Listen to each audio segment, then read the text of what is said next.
షాద్ నగర్ వైపు ఉన్న మన స్వర్గసీమ వెంచర్లో ప్లాట్లు కొన్న వాళ్ళంతా సంతోషంగా ఉన్నారు. ఒక్కసారి విజిట్ చేయండి. నీది నీకేమో మనం ఫ్రీ బర్డ్ మనం. వాడు ఎట్లా తెలుసా పుట్టలకెళ్ళి పాంప్లెట్లు వెళ్తే అట్లా వెళ్తే చరిత్ర. వీళ్ళందరికీ కుళ్ళు నేను సింగిల్ గా హ్యాపీగా ఎంజాయ్ చేస్తున్న లైఫ్ అని చెప్పి నేను కూడా ఏం చెప్పిన అట్లే చెప్తుంటారు అన్ని. ఏం లేదు కదా, నేను ఒకసారి చూసాను నీ ఫోన్. నేను ఒకసారి నీ పక్కన ఉంటే ఒక ఆమె ఫోన్ చేసింది. అని ఉండరా బేబీ వస్తున్నాను చేస్తాను బయట ఉన్నాను పార్టీలో ఉన్నాను మళ్ళీ చేస్తాను రా అని చెప్పి సైడ్కి వెళ్ళి మాట్లాడేసి వచ్చాడు. నేను వెనకే ఉన్నాను చూడలేదు. పబ్బుల సైడ్కి వెళ్ళి మాట్లాడి వచ్చింది. పబ్బులో కాదు బయటే. బయట నువ్వు ఎందుకు కలిసిన మీకేముంది పని అండి చిన్న పని ఉండి కలిసా ఇంటర్వ్యూ కోసం అని వచ్చి కలిసా. అప్పుడే కలిసి నువ్వు ఉంటే ఇది ఇలా మాట్లాడకపోతే ఎలాగా కాదు. ఎంత సైలెంట్ గా ఉన్నావా నువ్వు జ్ఞాని? ఎందుకు ఏం చేద్దాం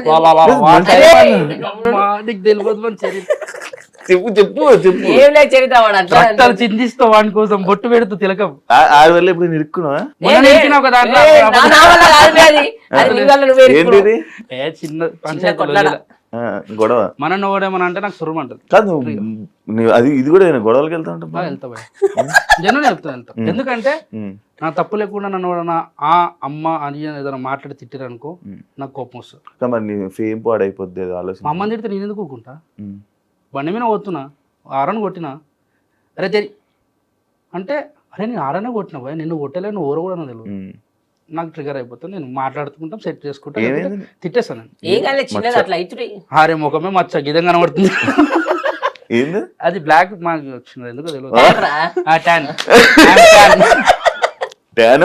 ఇలా వచ్చింది దెబ్బ అనుకుంటున్నావా? నీ దెబ్బ చిన్నప్పుడు బాల్తో కొట్టినట్టు నాకు ఇది మరక గుర్త ముక్కెందుకు ఇట్లుంటది కదా. అంటే అందుకే ఎవరిని తిట్టదు. అమ్మ ఇమ్మని తిడితే కోపం వస్తుంది. ఇప్పుడు మన సర్కిల్ మంచిగా ఉంటుంది భయ. ఏ గల్లీలో అయినా గుర్తుపడతారు. ఇప్పుడు ప్రజెంట్ ఇక్కడ ఉన్న ప్లేస్ లో కూడా మన ఫ్రెండ్స్ ఉంటారు. అన్న ఇట్లుందా అంటే తప్పకుండా వస్తారు. కానీ వాళ్ళు వస్తారు అని చెప్పి ఎగరం మనం. ఎవరిని చూసి ఎగిరే అవసరం మనకి లేదు. నిమ్మలంగా మంచి విషయాన్ని పిలుచుకుందాం. గొడవలకు వద్దు అనిపిస్తుంది. కానీ ఎవరు తిట్టుకోకపోతే హ్యాపీ. అంటే అమ్మని తిట్టొద్దు, మనం తిట్టుకుందాం. మన ఫైట్ ఉంటే మనం తిట్టుకోవాలి. అమ్మలని తిట్టొద్దు. నీకు మనోడు ఏదైనా మనోడికి ఫోన్ చేస్తావా? అట్లా ఫ్రెండ్స్ ఉంటారు కదా, మేమేం చేసుకుంటాము. మాకు కామన్ ఫ్రెండ్స్ ఉంటారు. ఇప్పుడు రాహుల్ అన్నాడు అయినా బేసిక్ ఇప్పుడు ఏం కొట్లాడలు గిట్లాడలు లేవు. ఇవన్నీ ఒకప్పుడు ఉంటుండే. అప్పుడు నిబ్బ స్టేజ్ లో చెప్తున్నా కదా ఇవన్నీ. ఇప్పుడు ఈ అమ్మాయి ఏం కొట్లాడతాం రా ఎవడన్నా కొట్లాడుతుంటారు. ఈ అమ్మాయి పూరలు తెలియదురా ఇప్పుడు ఏజ్ లా ఇట్లనే ఉంటది. యూత్ అనిపిస్తుంది. తర్వాత ఈ అమ్మ వాళ్ళకే తర్వాత రియలైజ్ వాళ్ళే మారుతారు. అంటే మనమే ముసలిలా మైనం కాదు కానీ కొంచెం తెలిసింది కదా లైఫ్ అంటే ఏంటి అని. నువ్వు రా ఏజ్ నాకన్నా పెద్దోని. ఏజ్ ఎంత అనుకుంటున్నావు? నీది నాకన్నా పెద్దదే కదా. నేను ఎంత చెప్పినా 28 27 చెప్పు కరెక్టే. అంటే ఇప్పుడు అలా చూస్తే సరే ఈ పూరలు మనకు ఏజ్ వచ్చేసరికి తెలుసుకుంటారు కదా అనిపిస్తుంది. ఇప్పుడు కొట్లాడకి ఇట్లాంటి ఏం లేవు. ఎవడన్నా తెలుసా కొట్లాటలు ఓన్లీ పెడతాడు. వేరే వాళ్ళకు ఇద్దరికి పెడతాడు కూర్చుంటాడు. మంచి కూర్చొని టీవీ కూడా కొట్టుకొని కామెంట్లు వస్తే చూసుకుంటా.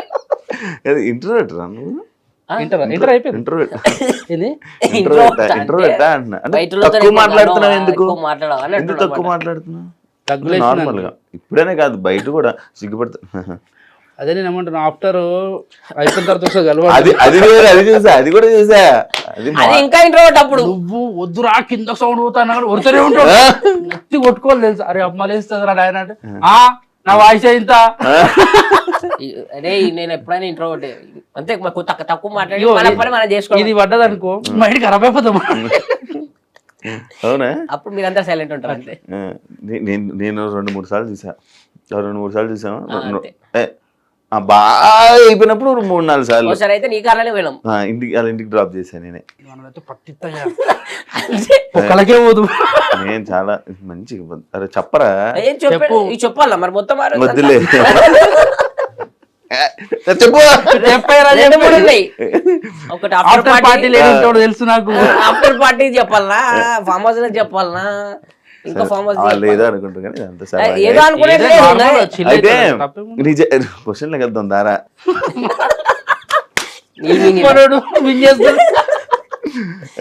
నీ జర్నీ పటాస్ నుంచి ఈ రోజు పొజిషన్ వరకు ఏమైనా చేంజెస్ చూసుకున్నావా నీ లైఫ్ లో? మన లైఫ్ అప్పుడు ఎట్లుండే, మేమిద్దరం పనికి పోతుండే. వాళ్ళు ఓడు పడితే తిట్టుడు. వాడు ఓడు ఓసారి అయితే కొట్టినాడు మేము క్యాటరింగ్ పనికి పోతే. అది ఒకటి తీసుకురామన్నాడు ఫస్ట్. మనకు తెలుసు కదా. ఫస్ట్ గ్లాస్ తెమ్మన్నాడు రా, గ్లాసులు తీసుకురావాడు. తీసుకొస్తున్నా ఏ నైరే మరకు లేక కొట్టుకొట్టిండు ఇడ సుర్రు. మనకు కాలేదు, మస్తు కోపం వచ్చింది. మన కోపం వస్తే వాడు కూడా వాడు ఎవడైనా సరే కోపం వచ్చింది అంటే ఏదో ఒకటి చేయాలి. అది మరకు ఉంటుంది మంచిగా గరం గరం. తీసుకొచ్చిన వాళ్ళు ఏంటంటే ముస్లిం వాళ్ళ పార్టీ రౌండ్ టేబుల్స్ మీద కూర్చుంటారు కదా, తీసుకొచ్చిన పట్టుకొని వచ్చిన ఒకటి తీసి పెట్టుకుంటే ఇన్ని మీద ఇటు పోస్తే అరే bye bye sorry sorry sorry అరే గిరిగా అని చెప్పి వెళ్ళిపోయాను పక్కకి. అదే మన తప్పు కాదు, అట్లా రివెంజ్ తీసుకున్నాం మనం. అది రివెంజ్. ఇక దాని తర్వాత ఇక ఆడిషన్కి అయితే వీడే ఫస్ట్ అరే ఇట్లా షో మంచిగా ఉందిరా చూడీకి పోదామని ఉండే. చూడీకి పోదాం అన్నప్పుడు చూడీకి పోయినప్పుడే హరన్న పరిచయం. అరే ఒక ఆర్టిస్ట్ మమ్మల్ని కొంచెం మాట కూడా అన్నాడు ఆ చూడీకి పోయినప్పుడు. ఆ ఫోటో అడిగినాం అనమాట ఒక ఆర్టిస్ట్ని. అప్పుడు పెద్ద ఆయన ఇప్పటికైనా పెద్ద ఆర్టిస్టే. ఫోటో అడిగితే వెనకాల మా అసిస్టెంట్ వస్తాడు, ఆయనతో దిగన్నారు ఆయనే అన్నప్పుడు ఇక ఈగోకి తీసుకునేడు. హట్ అయ్యి అరే పెద్ద ఆర్టిస్టే మనం కూడా ఈ షోలో చేయాలరా, ఇట్లా అయితే కాదు. ఫోటో అయితే ఇక ఇవ్వలేదు కదా, అసిస్టెంట్తో దిగనేసరికి వీడికి కోపం వచ్చింది. ఈగోకి తీసుకొని అరే వీళ్ళు ఏంది ఫోటో ఇచ్చేది, మనం ఈ షోలోనే చేద్దాం ఆర్టిస్ట్గా అని చెప్పేసి అప్పుడు హరన్న దగ్గర నెంబర్ తీసుకొని ఇక ఆడిషన్ ఇచ్చి సెలెక్ట్ అయ్యి మేము చేసినామా. మేము చేసినప్పుడు ఎవరైతే మమ్మల్ని ఫోటో తీసుకో అన్నాడో ఆయన కూడా లేచి సపోర్ట్లు కొట్టిన అనమాట. అంటే ఆయన పేరు కూడా వద్దు, ఆయన ఇక పెద్ద ఆయన ఎవరు అంటే ఆ సందర్భంలో ఆయన ఎందుకు అట్లా ఉన్నాడు అనేది మనకు తెలియదు. అది జోక్ అన్నాడు సీరియస్ అన్నది తెలియదు. కానీ ఆ టైంలో ఆయన కూడా ఏదైనా ఫ్రస్ట్రేషన్ లో ఉన్నాడు. ఇయ్యను అంటే మనం ఎవరికి ఏమి ఇబ్బంది ఉండదు, అర్థం చేసుకుంటాం, బిజీ ఉంటాం. నా అసిస్టెంట్ వెనకాల వస్తుంది ఆయనతో దిగనగానే బాధ అనిపించింది. అప్పుడు ఫిక్స్ అయిపోయిన ఒకటే, దీంట్లోనే కొట్టాలి, దీంట్లోనే మనం చేస్తున్నప్పుడు వాళ్ళు లేచి క్లాప్స్ కొట్టాలని చెప్పి ఫిక్స్ అయి కూర్చున్నాం. ఆడ క్లాప్స్ కొట్టించుకున్నాం. మేమున్న స్టేజ్లో ఆ స్టేజ్లోనే మేము చేస్తుంటే వాళ్ళ ఎపిసోడ్ మాకేసారు కొన్ని రోజులు. అనిపించింది అరే ఎవరిని తక్కువ అంచనా వేయదు బాయ్, ఎవరిని జిందగీ ఎట్లుంటుందో ఎవరిని తెలియదు. అందుకే ఇప్పటికి కూడా మేము నార్మల్ ఏదైనా వెళ్తుంటే ఎవరైనా ఫోటో అడిగితే ఫస్ట్ ఆపిచ్చేస్తాం. ఎందుకంటే నువ్వు పుసుకున్న ఫోటో వేయలేవు అనుకో వాడు నీ తిట్టుకుంటాడు, జన్ను చెప్తున్నా మస్తు తిట్టుకుంటాడు.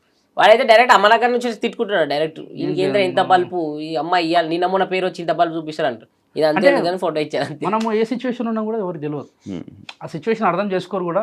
అంటే వాళ్ళేం దేవుళ్ళు అర్థం చేసుకుని ఆ టైం వాళ్ళు అడిగి చూడగానే అభిమానంతో అడిగి ఇచ్చేసి అయిపోతుందని చెప్పి మనం అనుకుంటే మనకు ఏ ప్రాబ్లం ఉండదు. ఇక దాని తర్వాత అందరం కలిసి ఒకటేసారి షో మానేసినాము. అదైతే షో మానేసినాక 8 months తర్వాత 9 months తర్వాత నేనే ఒక ఫస్ట్ నితిన్ భరత్ అన్నను కలిసిన. నేను ఇక వెన్నన్న దగ్గరికి వెళ్ళిపోయినా. అప్పుడే మీరు అందరూ అనుకోరు మేమిద్దరం ఏదో కొట్లాడుకున్నాం అని, ఏ కొట్లాట ఉండదు. దాని తర్వాత వీళ్ళు వచ్చి వీళ్ళు కలిపి వెనన పంపి అన్నాడు ఇక వీళ్ళ టీంలకి. ఇక పంపించలేదు వీళ్ళ టీంలో, ఇక వీళ్ళు ఫిక్స్ అయిపోయారు. అట్లా మేము మాకు దూరం ఏం కాలేదు, అంతే డిస్టెన్స్ ఆన్ స్క్రీన్ డిస్టెన్స్ అంతే అది. అవును. అప్పుడు నేను వీళ్ళ గురించి అని నేను ఆ రూమ్ లోకి వస్తే ఆ పక్క రూమ్ లో నుంచి ఈయన కలగడానికి నువ్వు వచ్చేవాడు. మన ఇద్దరి పరిచయం లేక అలా చూసుకుని అటు వెళ్ళిపోయేవాడు. ఈయన తీసుకొని ఎక్కడికి వెళ్ళేవాడు మాట్లాడుకుంటాడు అంతే. అలాగే అయ్యా దాని తర్వాత ఇక కంటిన్యూ అట్లా లాక్డౌన్ లో చిన్న చిన్న ఇబ్బందులు అందరి పడ్డ ఇబ్బందులే కామన్. దాని తర్వాత ఇక అట్లనే షోలు సినిమాలు అన్ని నడుస్తూ వచ్చినాయి. అన్న పరిచయం అయిండు.